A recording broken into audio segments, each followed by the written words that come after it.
Hey everybody, welcome back to my channel. I'm Natasha, the Unconventional Aussie, and today's video is going to be the third and final part of my journey to Islam. If you haven't seen the first two parts, definitely go and check those out first before you watch this one. And if you have seen them, let's crack on with part three.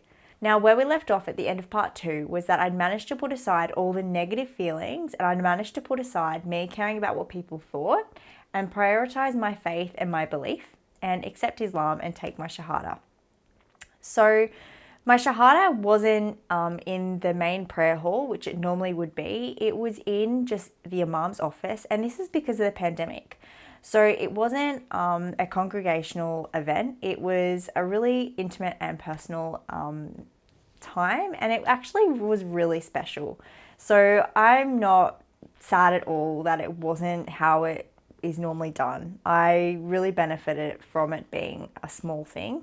And it enabled me to really appreciate the time and appreciate that moment, and made me really reflect and realize that I'd just been on such a massive journey in such a short space of time of me coming from somewhere that I had such negative outlooks towards Islam. And now I'm sitting in a mosque in front of the Imam, ready to take my Shahada. So I was really able to soak that all in, and it was really overwhelming, but in a good way. I was so happy. I was so excited. And I felt really grateful and really blessed to be there and have the opportunity to be there. As I mentioned in my previous video, it was the same Imam that did mine and Osman's nikah. So it just made it even more special because we already had that relationship with him, and he was so happy for the both of us and just so happy for me. He did actually say that when he did our nikah, he made dua for me and he hoped that he would see me again, and the next time we saw each other I would be a Muslim. And here we were, and he was actually doing my Shahada with me. So it was just amazing, and it just topped off the day and just made it that much more special. So we did my Shahada, and then obviously we got home, and the biggest question that Oz and I had was, now what? I've accepted Islam, I'm now a Muslim, where do I go from here? So we called up Oz's brother to kind of get some advice, and he basically said that the best thing for me to do is to start to learn how to pray. So Osman and I, we were like, yep, let's do it. So Oz taught me how to do wudu, which is, just to sum it up really quickly, it's a cleansing process that we go through particularly before prayer, and it's just to purify ourselves. And that's just to give it a really quick explanation. So I learned how to do that. I'd got a notebook and I'd written down the sequence of that so that I could start obviously doing that by myself before each prayer. And then I did the last two prayers of the day. So I took my Shahada on the Monday, and there was two prayers left. So I did those prayers with Osman. I didn't say anything. I just stood behind him, copied him with the actions, and followed along that way. And I did the same thing for the next morning prayer. So Fajr prayer, I did the same thing, just stood behind him, followed the actions. And then I had a few hours to prepare for Dhuhr. So I got online. We looked up some videos.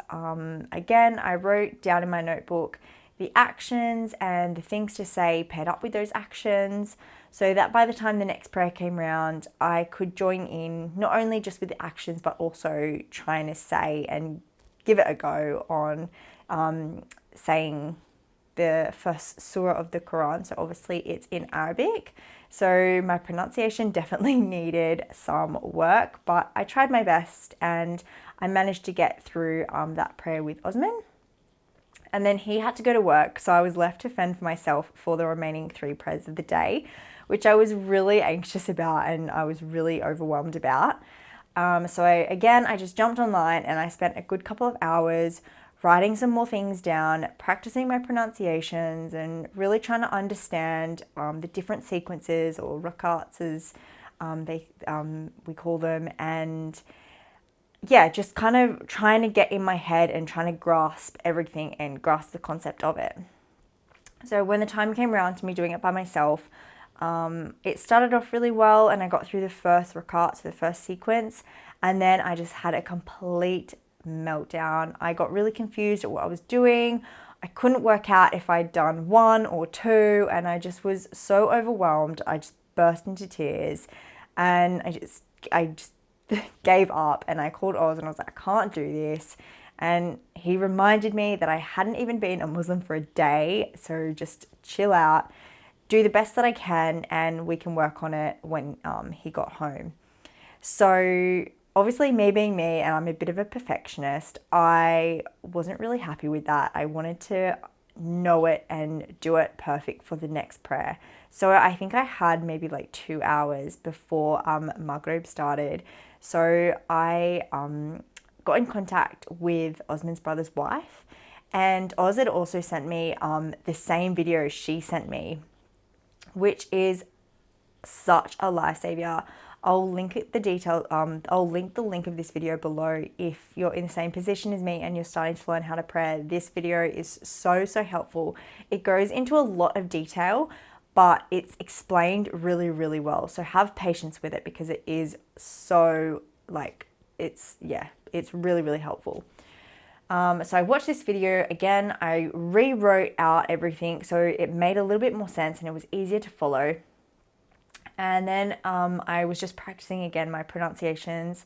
I was rechecking them and listening, and then sending WhatsApp voice messages to Osman's brother's wife, who is really knowledgeable and has a lot of experience. And then Maghrib came around and I got through it. I did it obviously with the guidance of my notebook, and it just felt so good. And it was just the starting point for me of, okay, I'm officially now a Muslim. Like for me, that was something that I really wanted to do for a long time, was to learn how to pray. And now I knew how to pray, and it was only going to get better from there. And my relationship with Allah from there was only going to grow stronger. And I was really excited for that. So as the week went on, obviously I was doing my 5 prayers every single day, and by the same time next week, so it was the next Monday, so it'd been a week since I took my Shahada, I knew everything off by heart. I didn't need the notebook anymore. I knew the first surah of the Qur'an. All my pronunciations were on point as to what they should be, and I was really enjoying prayer. I was loving it. I was really excited to pray and then for the next prayer, and that obviously made me want to learn more. So I went on to learn another surah of the Quran, and that took me probably another week to learn.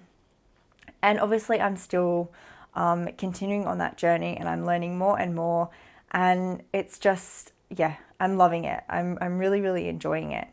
And what I will say is, from watching other videos online and also just speaking to different people, there's been a difference of opinion. A lot of people have kind of said, oh, just like start off slowly, you don't have to start doing your 5 prayers a day, which, you don't, you take it at your own pace. But just from my experience, I would definitely say if you have the opportunity to, and you're willing to kind of throw yourself in the deep end, doing the 5 prayers a day is what helped me learn it. And I think it's human nature. You're not going to enjoy something if you're not good at it. And if you're not practicing it and practicing it and practicing it, you're not going to get good at it as quickly. So by doing it 5 times a day, it will just help you get better, and that will make you want to pray more. So if you're in this sort of similar situation where you're starting off to pray and you're only maybe doing it like 2-3 times, and you think, oh, when I get better, I'll do more. Try it, throw yourself in the deep end, try doing your 5 daily prayers, and like it will help so much, and you'll just have like the best feeling. So that's like my little piece of advice that I can give anyone in a similar position to me and at the beginning of their journey. So moving on from my prayer, equally as important as prayer for me was learning about the religion. Obviously, I had like a really basic understanding of Islam and I knew the fundamentals of Islam, but I really wanted to dive deeper and learn more. I love to read. I'm a big reader, so I reached out to a couple of people, and they sent me a list of really good books to purchase and read. And I will put all the details of the books below, and I will do a separate video, inshallah, of those books because they are so good, and they gave me such a good like round off of Islam, and I learned all about the history of Islam. So I'll go into it all more in this other video. I hope that will benefit some people, so keep an eye out for that. But yeah, so that's how my journey is going at the moment as well, is that I'm just trying to read and learn as much as I can, and you know, I'm just praying that my mind remains open and that my heart remains open, and just I can absorb as much as I can. So yeah, so now let's move on to my reactions of family and friends. So the first family member I told that I accepted Islam was my sister. And as I mentioned in my previous video, there was a bit of a change, or there may have been a bit of a change. So there was a change. She originally said, when I first approached her about it, that she would support me no matter what. You know, she would never understand my reasoning, but she would always support me. And then when it actually came to me telling her, she was just really surprised. She said she was super shocked for two reasons. The first reason was that I knew how much it would upset my mum, and I did it anyway. And the second thing was that she never knew me to be a religious person. And not only had I found this new religion in my heart, but I had accepted a religion, in her opinion, and I think in a lot of people's opinions, is quite a strict religion, and it has a lot of do's and don'ts. And obviously, as Muslims, we know that the do's and don'ts are logical, and there are very good explanations for them, and it makes sense. But from an outsider's perspective, and just having a very basic outlook on it, it does look quite restrictive. And that's kind of how she sees it. And the restrictions and the do's and don'ts didn't line up with the person that she knows me to be. So she just didn't see me and Islam fitting, if that makes sense. So I left that conversation feeling really deflated and not as supported as what I wanted to be from her. We have had conversations since that one that have gone a lot better, and I think she had time to kind of reflect and process what I'd said, and she's been so supportive, and she wants to hear all about my journey. She wants to hear all about me learning how to pray, and I'm currently learning Arabic, so she wants to hear all about that. I think the biggest thing for her is that she doesn't want a religious debate every time we get on the phone. She doesn't want to hear about Islam versus Christianity.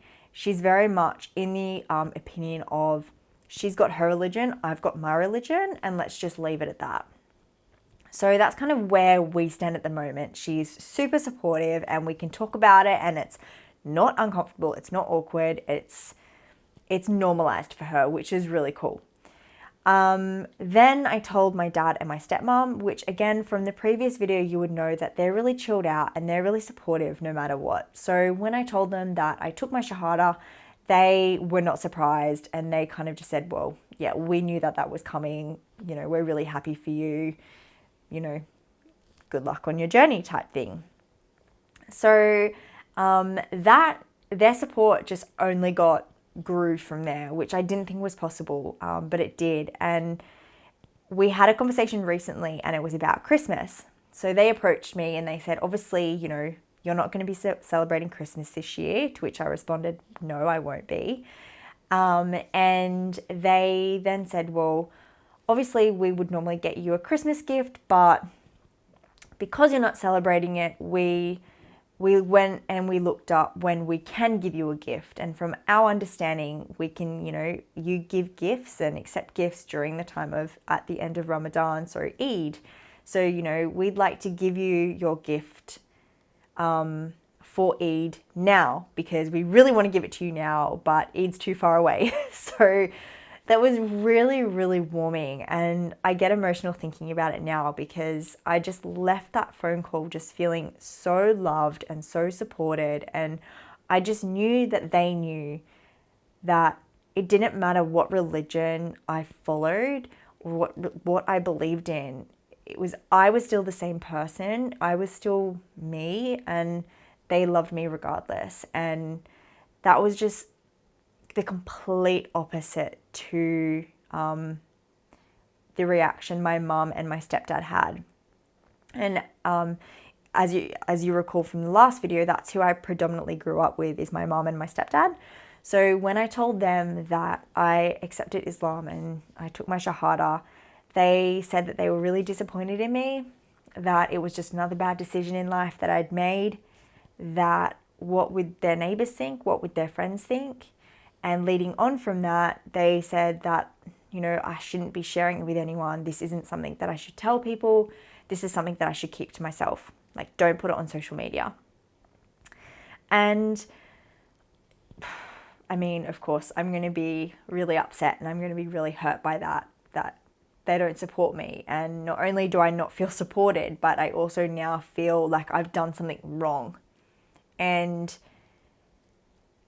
I've always kind of, with my family, I've always kind of reverted back to my childlike state where I hate disappointing them and I hate upsetting them. And again, I think that's normal, but I really remained in my adult self here. And even though I was sad that I disappointed them, I didn't regret my decision. I didn't once think, oh my gosh, have I done the right thing? Like, I stayed so true to myself and I stayed true to my faith. And, you know, they had loads of questions and, you know, they said some really like not nice things. And I think to give you the best way to summarize their opinion and perception of Islam is they quoted to me the typical stereotypical quote of, not every Muslim is a terrorist, but every terrorist seems to be a Muslim.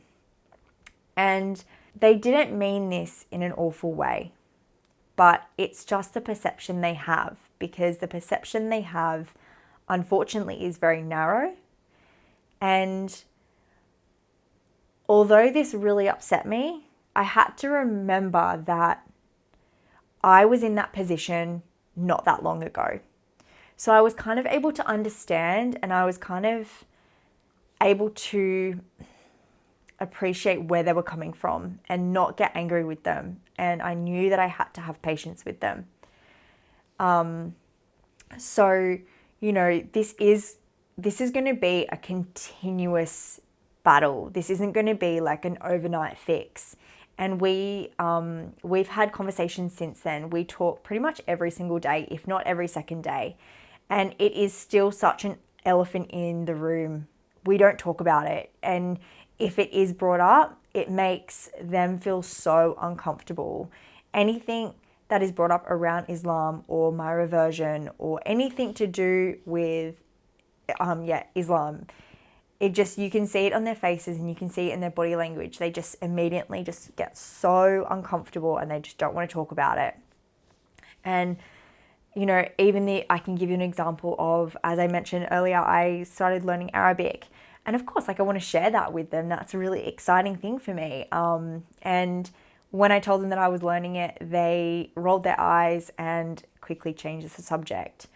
So again, like, it's really awful when they're like, me as their daughter, I feel like not only am I not supported, but they no longer like appreciate me and, you know, accept me, I suppose is the best way to put that. So yeah, it is really challenging. It's not easy. And if anyone is in that same position, I mean, we know from an Islamic perspective, we have to really respect our parents and especially our mums and show them such patience and love them, you know, no matter what. And I mean, even if I wasn't expected to do that from an Islamic perspective, I still would, because, excuse me, because as I mentioned before, I was in that place not that long ago. So I can sort of understand where they're coming from, and I can understand why they feel that way. But the biggest difference between them and me was that I wasn't so stubborn. I wasn't so set in my ways. I was willing to learn, and I was willing to open my mind. And then I'm so blessed that Allah opened my heart as well. But yeah, inshallah, you know, there will be opportunities where their hearts and minds will be opened. And I think the best approach for me towards them is just actions speak louder than words. All I can do is just continue to be me, continue to be, respectful, and they'll see how happy I am and how much more at peace I am, and my values. And, you know, I hope that I can represent Islam truthfully and represent Islam the best that I can through my actions and how I treat people and how I treat them. So yeah, I just have to be patient, and it isn't going to be an overnight fix. It's not going to be one night they're going to wake up and instantly feel better about it. Like, no, this is going to be a marathon, not a sprint. So yeah, there's definitely been and there will continue to be challenges, but you know, I have complete faith, and I pray that you know, they will be guided as I was. So now that I've spoken about my family side of things, I just want to quickly talk about my friends. And this is really simple and really quick to talk about, because you can choose your friends, you can't choose your family. So as I mentioned in my previous video, I was able to put the feelers out there, and I told my friends about my nikah, and I told them that I was reading the Qur'an and that I was really getting interested in Islam. And I was able to see their reactions to those two things. And if I got a negative reaction, I obviously wasn't really going to involve them in anything from that point on. So all of my friends have been supportive, because that's who I've chosen to surround myself with. And again, that's the biggest thing that I could say, and the biggest advice I can give, again, if you're in a similar position to me, is that just surround yourself with people that support you and make you feel good about yourself and your decisions. And so many people have been saying, on my comments, you know, surround yourself with like-minded people, surround yourself with other Muslims. And that makes sense, because coming from we'll use the term Western side of life and culture, to then coming to an Islamic side of life and culture, it is vastly different. And if you're familiarizing yourself with more Western way of things, I think it would be really easy to slip back into that. So yeah, thank you so much for the suggestions and recommendations of surrounding myself with fellow sisters. That's definitely something that I will work towards, inshallah. So that's pretty much my journey in a nutshell. You know, I could go on and I could talk more and more about this, but I think we'll leave it there. I have so many ideas for future